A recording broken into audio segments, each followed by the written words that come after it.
दोस्तों आईपीएल 2025 का दूसरा मुकाबला Rajasthan royal versus Sunriser Hyderabad के बीच खेला जाएगा। ये पहला डबल हेडर का मुकाबला होगा जो कि 23 मार्च को खेला जाना है और ये दोपहर का मुकाबला होगा। मुकाबला खेला जाएगा Rajiv Gandhi international cricket stadium Hyderabad में। और आज के इस वीडियो में इस दूसरे मुकाबले का प्रीव्यू लेके हम आए हैं।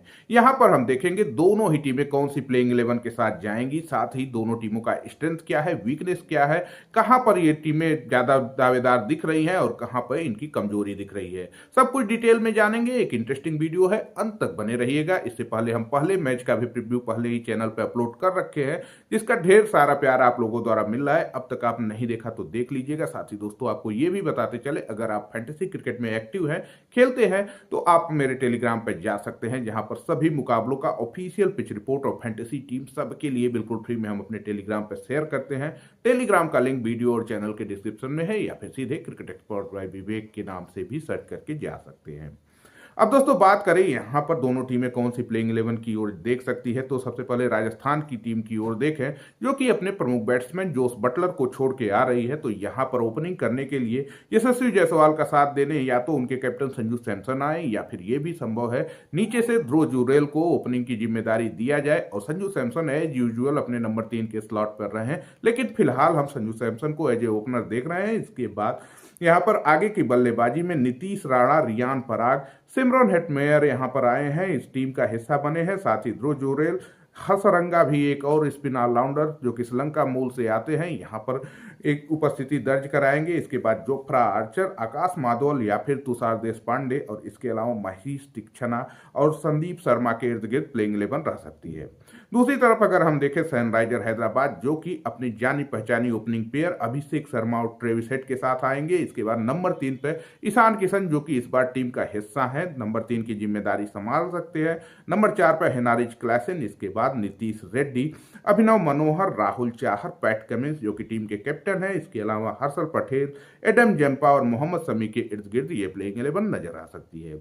अब अगर देखें दोनों टीमों की स्ट्रेंथ और वीकनेस, सबसे पहले ओपनर्स की ओर देखें तो दोनों ही टीमों के ओपनर्स एक्सप्लोसिव हैं। यहां पर राजस्थान के लिए यशस्वी जायसवाल और संजू सैमसन है, तो सनराइजर हैदराबाद के तो ऐसे ओपनर हैं जो कि बाकी की टीमों में सबसे ज्यादा एक्सप्लोसिवनेस के साथ आते हैं। यहां पर अभिषेक शर्मा और ट्रेविस हेड, तो ये चारों ही खिलाड़ी अपने तेज तर्रार इनिंग्स के लिए जाने जाते हैं। लेकिन अगर हम यहां पर चेक करें उनका स्टैट्स, तो अगर एक्सप्लोसिवनेस के पॉइंट ऑफ व्यू से देखें तो यहां पर अभिषेक शर्मा और ट्रेविस हेड पहली ही गेंद पे हार्ड हिटिंग पे जाते हैं और पहली ही गेंद से हर गेंद को एक लंबे स्कोर के लिए तब्दील करना चाहते हैं। तो वहीं पर राजस्थान रॉयल्स के लिए खासकर संजू सैमसन थोड़ा सा अपनी पारी को शुरू में बिल्ड करते हैं, थोड़ा सा इनिंग को एक स्थायित्व तो देते हैं, इसके बाद तेज खेलते हैं। लेकिन अभिषेक जायसवाल भी शुरू से ही तेज खेलने का प्रयास करते हैं। तो यहां पर अगर हम तेज खेलने की कैपेबिलिटी देखें तो यहां सनराइजर हैदराबाद की टीम आगे दिख रही है। यहां पर अभिषेक शर्मा और ट्रेविस हेड हैं। लेकिन अगर हम बात करें स्थायित्व की, तो राजस्थान के लिए संजू सैमसन और यशस्वी जायसवाल कंपैरेटिवली थोड़ा सा यहां पर कंसिस्टेंसी देते हैं। अब यहां पर अगर तो सनराइजर हैदराबाद के ओपनर्स चल जाते हैं तो यहां न सिर्फ राजस्थान रॉयल्स, कोई भी टीम हो, ये सबसे आगे निकल जाते हैं। लेकिन अगर यहां तेज खेलने के चक्कर में अपनी विकेट थ्रो कर जाते हैं तो ओपोनेंट टीम को इसका लाभ भी मिल जाता है। यहां पर फिलहाल हम बराबरी का कंटेस्ट देखेंगे, लेकिन ये मुकाबला होना है हैदराबाद में, तो निश्चित तौर पर हम यहां पर थोड़ा सा एज हैदराबाद को दे सकते हैं।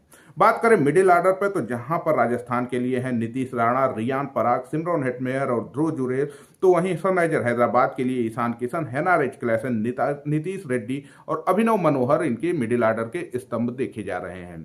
अब दोस्तों देखें अगर हम मिडिल ऑर्डर में, तो जहां पर राजस्थान के लिए जो उनके संजू सैमसन आते थे मिडिल ऑर्डर में, अब वो चले गए हैं ओपन में, तो नीतीश राणा आए हैं नए खिलाड़ी के रूप में। थोड़ा सा फॉर्म का इशू इनका भी रहता है। और रियान पराग को टू बी ऑनेस्ट बोले, पिछला आईपीएल काफी जबरदस्त गया था, लेकिन थोड़ा सा अगर आपको याद हो पिछले आईपीएल से पहले इन पर केवल मीम्स बनती थी, ये बिल्कुल भी परफॉर्म नहीं कर पाते थे और ऐसा लगता था कि राजस्थान रॉयल्स से ऐसा क्या इनका कनेक्शन है कि बिना परफॉर्मेंस के ही इनको टीम कैरी कर रही है। लेकिन नो डाउट पिछला साल इनका बेमिसाल गया है, ढेर सारे स्कोर बनाए हैं और न सिर्फ बल्लेबाजी में खूब छाए हैं, गेंदबाजी में भी समय समय पर विकेट निकाल के दिए हैं। तो रियान पराग का कद अब बदल चुका है, तो यहां पर रियान पराग से भी उम्मीदें होगी। लेकिन सिमरन हेटमेयर आईपीएल में इतना ज़्यादा सफल नहीं हुए हैं, इतना ज़्यादा चांस नहीं मिलता है और इनकी कंसिस्टेंसी काफ़ी खराब रहती है। यहाँ पर कुछ मुकाबले खेलते हैं, केवल एक मुकाबले में अगर चल गए तो चल गए, इसके बाद फिर फ्लॉप होते हैं। तो यहाँ पर भी इनको कंसिस्टेंसी दिखानी पड़ेगी। और इसके अलावा ध्रुव जुरैल ठीक ठाक काम करते आ रहे हैं। तो वहीं पर हैदराबाद की ओर देखें, ईशान किशन मुंबई इंडियंस का लंबे समय तक हिस्सा रहे हैं और काफ़ी बेहतर भी खेलते हैं, लेकिन उस समय ओपनिंग करते थे। यहाँ नंबर 3 का स्लॉट है, थोड़ा सा स्लॉट में चेंजिंग होता है, लेकिन यहाँ पर ईशान किशन से निश्चित तौर पर उम्मीदें रहेंगी। लेकिन क्लासेन सबसे बड़े खिलाड़ी के रूप में यहाँ देखे जा सकते हैं।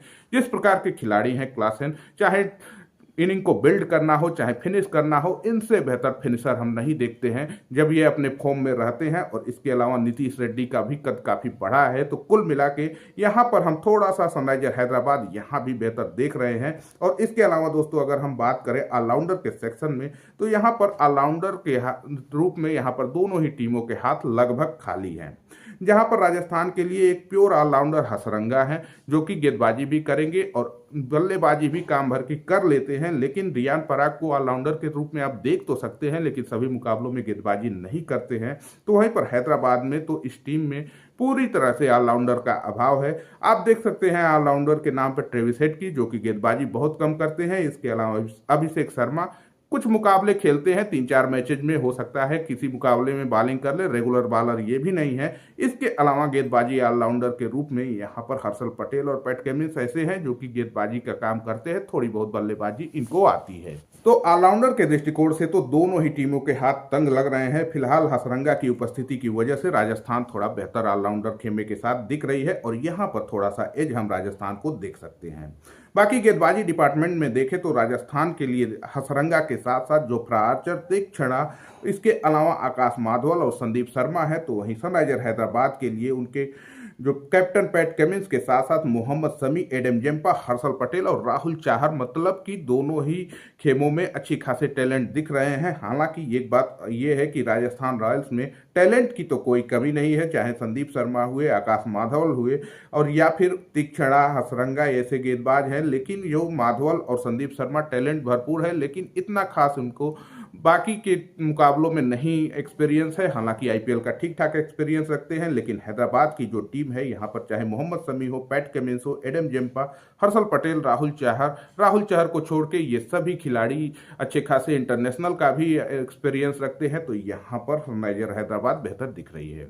कुल मिला के यहाँ पर हैदराबाद का थोड़ा एज मिल रहा है, लेकिन यहाँ जो डिसाइडर होना है हैदराबाद की ओपनिंग बल्लेबाजी किस प्रकार की करती है, ये काफ़ी इंपॉर्टेंट होगा। उम्मीद करेंगे एक बढ़िया कंटेस्ट की। वीडियो में इतना ही, मिलते अगली वीडियो में, तब तक के लिए नमस्कार दोस्तों।